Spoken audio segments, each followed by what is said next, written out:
विपक्ष बार बार बोल रहा है कि ये वोट चोरी हो रही है, ये हो रहा है, वो हो रहा है, इस पे आपका कुछ व्यूज है? क्या राहुल गांधी को ना कुछ बातें याद दिलानी पड़ेंगी।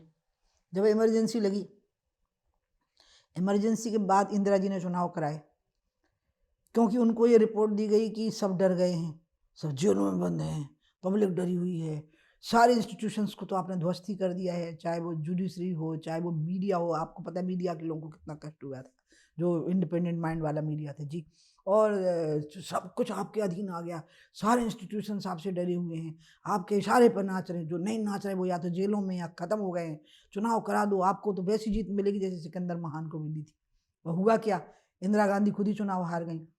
जब वोटर तय कर लेता है ना, तो फिर कोई चोरी कर ही नहीं सकता। फिर वो सबको पंच मारता है, सारे ध्वस्त होते हैं, और जिसकी वजह होनी होती है उसी की वजह होने देता है। वो दूसरे को धूल खुद चढ़ा देता है। वो लोकतंत्र में सारी शक्ति मतदाता के हाथ में होती है।